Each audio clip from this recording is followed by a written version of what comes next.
Итак, ваши адвокаты подали в суд на Министерство юстиции Байдена за неправомерные действия. Расскажите нам об этом иске. Почему вы его подали? Чего вы надеетесь добиться с его помощью? Да, на самом деле мой адвокат подал жалобу генеральному инспектору о том, как со мной обращались в ФБР и Минюсте, и как они меня преследовали. И они не получили ответа. Сюрприз, сюрприз. Мы ждали, но ответа так и не дождались. Он подал иск на $10 миллионов. В итоге, надеюсь, они откроют мое досье в ФБР, а потом удалят его. А уголовное дело, которое было открыто против меня в Северной Калифорнии, то, которое было запечатано,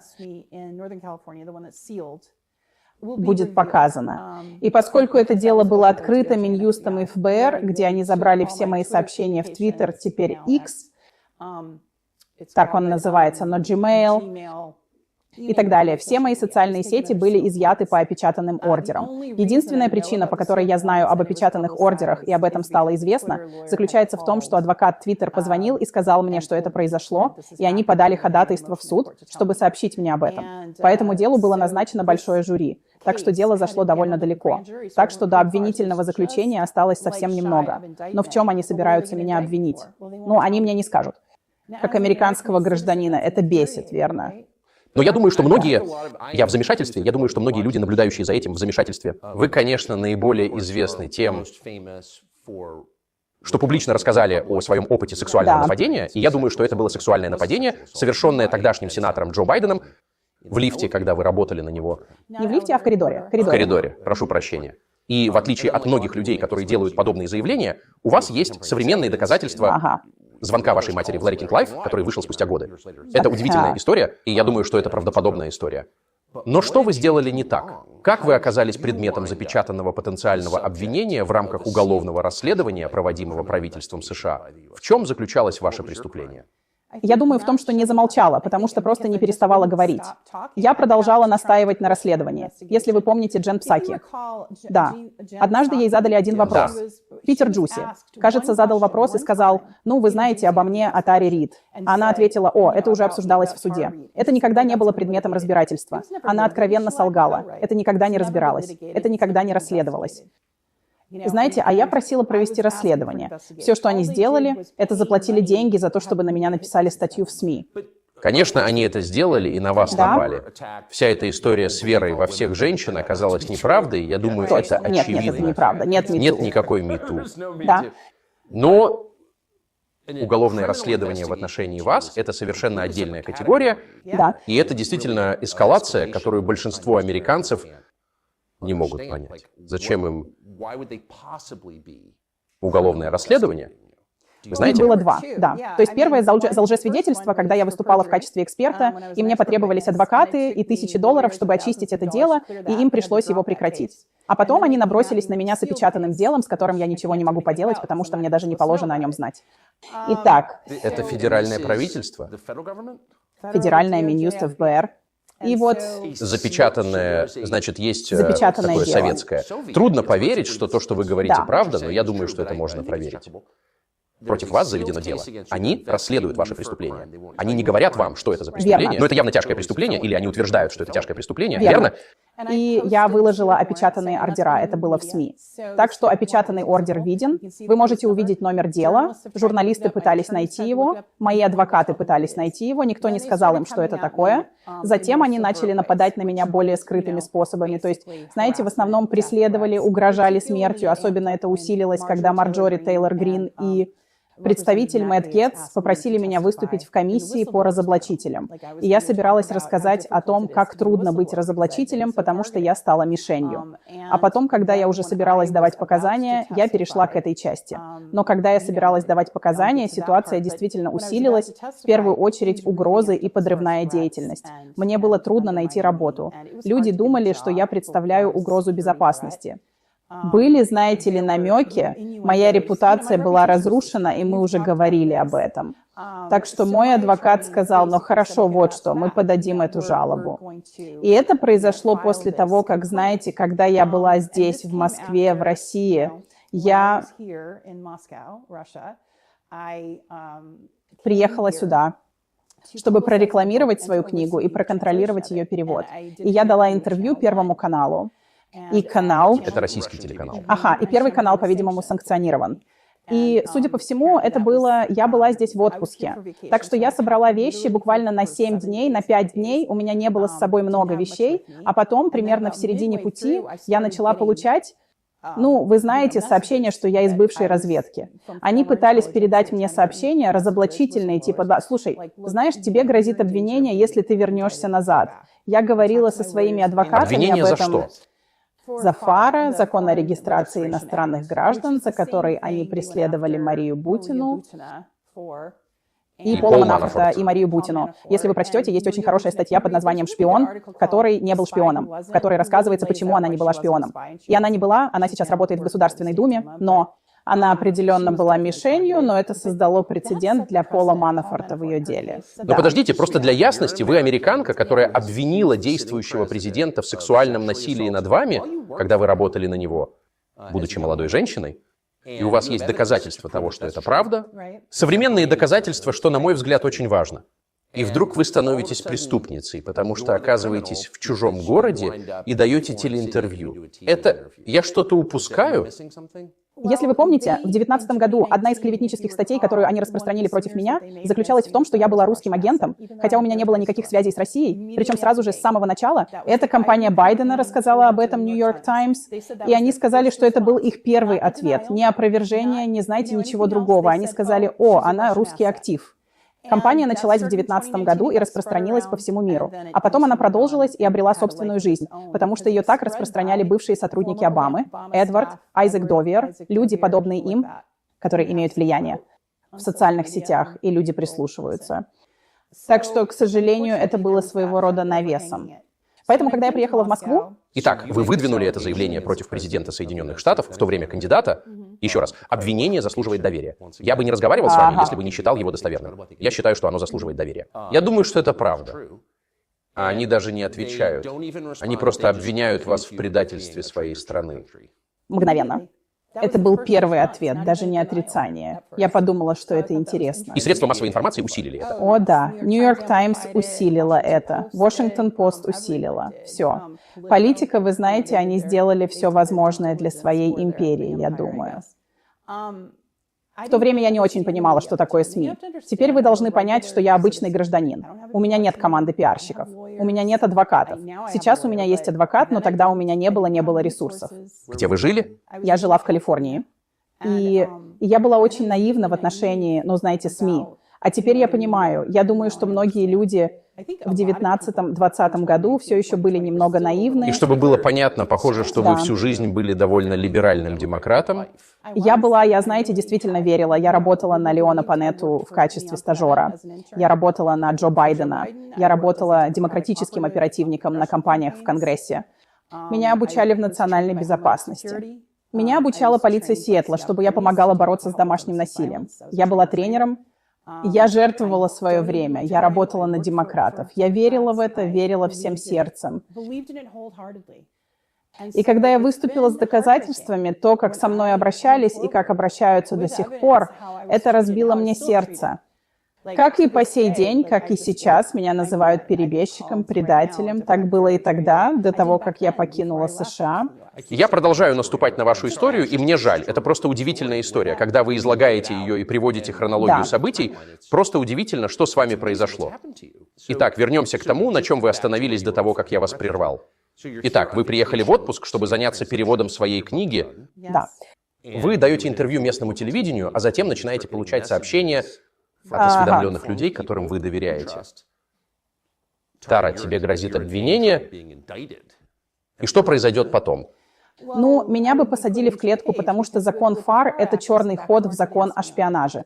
По сути, это федеральный закон о регистрации. То есть вы должны зарегистрироваться в качестве иностранного агента. Это административная процедура. Раньше его даже не использовали, а теперь используют как черный ход в шпионаж. Так что, возможно, вы помните группу Хура, верно? Очень хорошо. Черные националисты, которых вы защищали. Верно. В этом месяце их приговаривают к 10 годам тюрьмы. И я прочитала все их судебное дело. И знаете, у меня много милости. Меня интересуют такие вещи. И знаете, в чем обвинение? Сеяние раздора. Я хочу, чтобы люди действительно услышали это, потому что сеяние раздора не должно быть преступлением. И они не должны иметь права, но они... Сеяние раздора? Сияние раздора. Это термин, предусмотренный законом ФАР и черным ходом в закон о шпионаже. Поэтому им грозит до 10 лет тюрьмы или больше. У них отобрали паспорта. Приговор будет вынесен в этом месяце. Они не имеют никаких связей с Россией. Они просто выступили против марионеточной войны против России через Украину. И за это они были наказаны.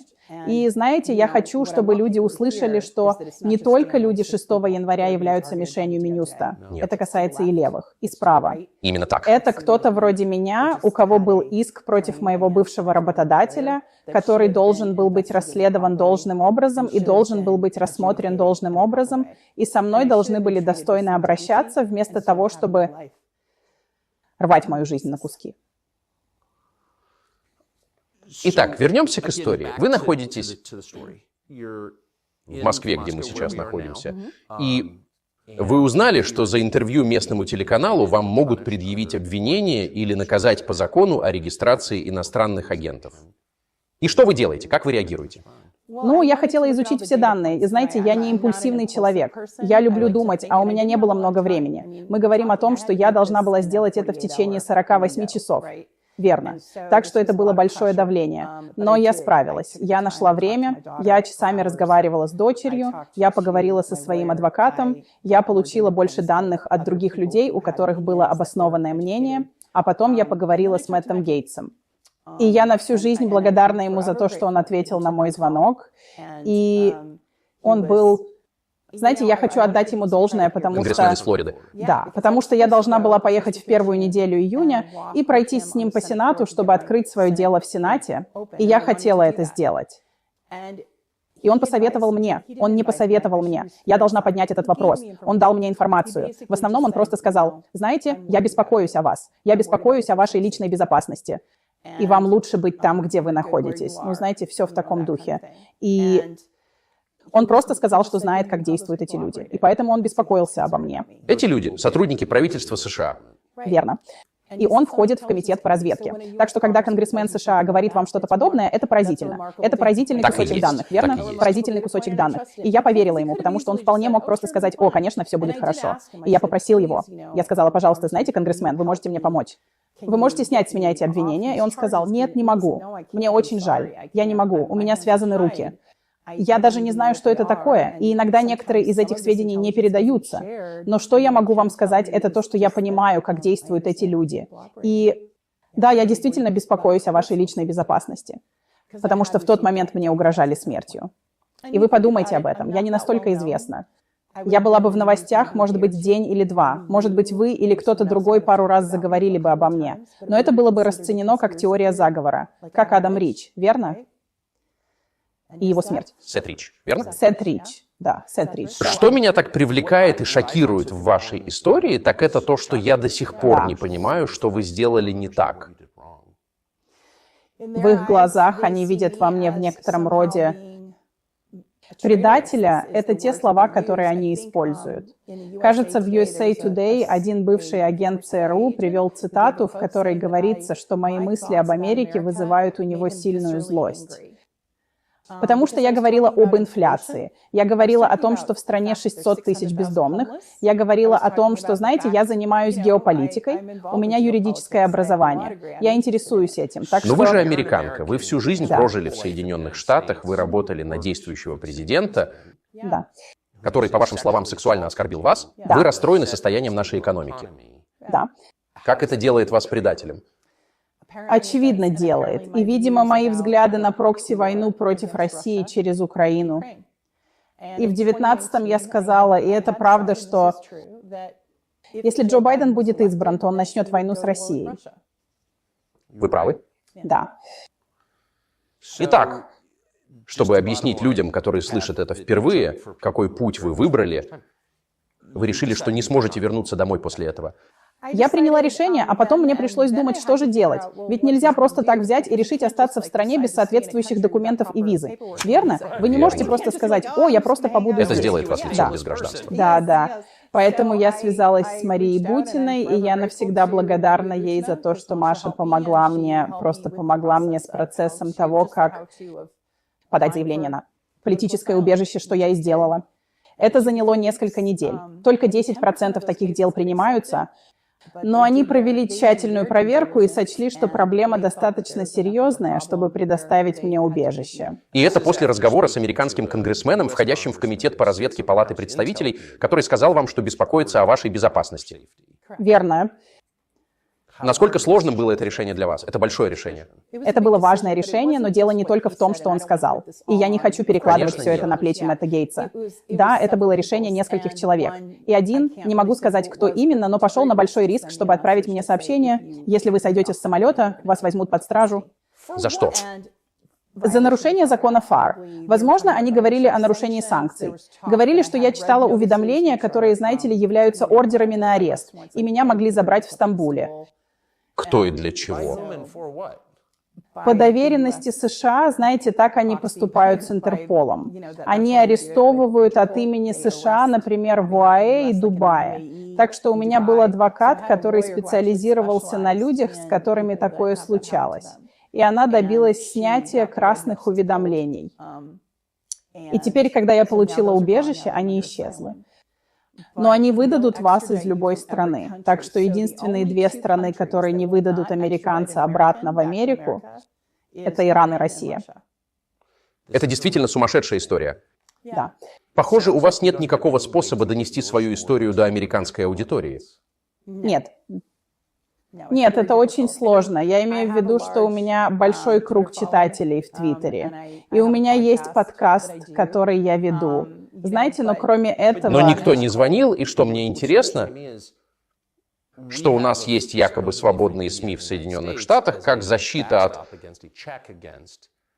чрезмерного влияния правительства, слишком много власти в руках слишком немногих, и предполагается, что это самокорректирующаяся система. Если с американским гражданином происходит что-то действительно безумное и тоталитарное, наши СМИ должны проявить интерес и оповестить остальную часть страны, чтобы они знали, что происходит. Чтобы они могли сказать: стоп, стоп, стоп, стоп. Мне может не нравиться Тара Рид, я не согласен с ней или что-то еще, но так делать нельзя. Вы не можете арестовать человека за отсутствие преступления или за то, что он жалуется на президента. Вам звонил кто-нибудь из Нью-Йорк Таймс? Или Нет. Политика? Нет, нет. Daily Beast? Чтобы сказать: расскажите нам, что с вами случилось. Они нет, конечно, нет, они занимаются только модными штучками.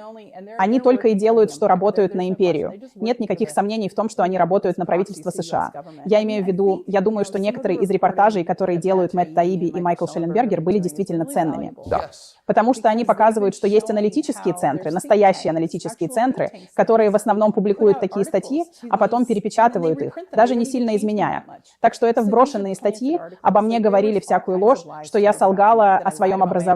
Я никогда не лгала о своем образовании, что я перешла на сторону России. Я не переходила на сторону России. Мне угрожали моей жизни и моей семье. А я не хотела, чтобы моя семья пострадала. Я не хотела рисковать тем, что меня посадят в клетку. И я не могу рассказать вам, каким был этот разговор с моей дочерью, что это было тяжело.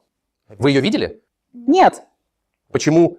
Я не могу. Не могу. По условиям политического убежища я не могу покинуть пределы России. Потому что, знаете, я под защитой. И, честно говоря, я не знаю, когда смогу вернуться в США. Я не знаю, когда там будет безопасно. Но что вы сделали? В их глазах я совершила какое-то преступление, а я ничего не сделала. В том-то и дело. Я никогда не совершала преступлений. Я не предатель. Я не шпион России. У меня нет кучи ресурсов, у меня нет команды пиарщиков. Я просто рассказала правду о Джо Байдене. Я рассказала правду о том, как он поступил со мной. И я рассказала правду о коррупции. И я не хотела молчать об этом. И я требовала, чтобы меня услышали. Но, допустим, я не получу $83 миллиона, как Юджин Кэрролл, или парфюмерную линию, как Сторми Дэниелс, верно? Или чтобы со мной с достоинством обращались в прессе, как с теми женщинами, потому что они обвинили республиканца. Нет. На меня напали и... И никто вас не защитил? Не совсем. Роуз МакГоуэн. Она действительно защищала. Меган Келли давала мне платформу пару раз. Конечно, у вас есть и другие независимые СМИ, даже левые, даже несмотря на репортеры Me Too. Молчание. Вы же не видите, чтобы кто-нибудь из репортеров Me Too пришел и рассказал мою историю? Ни разу. Они защищают Байдена. Это все для того, чтобы поймать и убить. И если вы помните, я обратилась за помощью в организацию Time's Up, верно? Time's Up Роберта Каплан, которая только что представляла интересы Юджина Кэрролла. Роберте Каплан пришлось уйти из Time's Up, потому что она клеветала на меня и Куому, вы знаете, выживших людей, которые говорили о Куомо. И поскольку она это делала, ей пришлось уйти в отставку. Time's Up был распущен. А она продолжила представлять интересы Юджина Кэрролла. И Юджин Кэрролл публично заявил, что теперь она будет поддерживать Байдена и давать ему деньги. Это просто невероятно. Это абсолютное зло. Это абсолютное Это зло. Где это? Я просто не могу отделаться от этого вопроса и не хочу расстроить вас, о вашей дочери. У вас ребенок в Соединенных Штатах. Да, это было тяжело. Знаете, я пропустила ее выпускной. Она получила степень магистра. Они преследовали ее на самом деле, пока я была здесь, в России. В первый месяц моего пребывания здесь. Куча демократических тролль-ферм или что-то в этом роде. Доксировали ее фото, ее рабочий адрес, пытались добиться ее увольнения. Она проходила практику в качестве терапевта. Она терапевт по работе с детьми. Она занимается игровой терапией с детьми, получившими травмы. И они пытались добиться ее увольнения. Они говорили об этом вслух и звонили на работу. Но, к счастью, работа моей дочери, знаете ли, не интересуется такими вещами. Вы понимаете, клеветой. Так что с моей дочерью все в порядке. Но, знаете, ее лицо повсюду расклеивают, потому что она ассоциируется со мной. Моего коня чуть не похитили. Они буквально приехали и почти увезли его на трейлере. К счастью, хозяева конюшни были рядом. И вот я получаю эти звонки в 3 часа ночи в Москве, что моего коня грузят на трейлер неизвестные мне люди, которые собираются отвезти его к Джо Байдену. И именно так они и говорили. Они забирали его для Джо. Так что, к счастью, он в безопасности. Но я имею в виду, что это было как бы неумолимо. Знаете, я знаю, что общественные деятели, я не считаю себя общественным деятелем, но другие общественные деятели подвергаются подобным преследованиям. Но когда ты обычный гражданин, как я, это действительно пугает, особенно если у нас нет ресурсов, чтобы защитить себя, верно? А у меня их не было. Ожидаете ли вы, что сможете увидеть свою дочь в ближайшее время? Не знаю, я не чувствую себя комфортно, помещая ее снова в центр внимания. Она собирается замуж. Вы можете поехать на свадьбу? Я не могу поехать на свадьбу. И, знаете, я расстроена. Но я не хочу быть жертвой. Я просто злюсь. И я хочу, чтобы Джо Байден был привлечен к ответственности. Он забрал годы моей жизни. Он разрушил ее 3-кратно. И я просто буду продолжать бороться. Тара Рид, большое спасибо за беседу с нами. Спасибо. Свобода слова — это нечто большее, чем один человек или одна организация. Общество определяется тем, чего оно не допускает. То, что мы наблюдаем, это полная инверсия добродетели. Привет, это Такер Карлсон. Интернет переполнен интересными вещами, которые на самом деле не имеют значения. На TCN мы пытаемся преподнести вам интересные вещи, которые действительно имеют значение. И их очень много. Интервью, длинные и короткие, видеоролики, документальные фильмы — все это вы найдете на сайте tuckercarlson.com, и мы надеемся, что вам это понравится.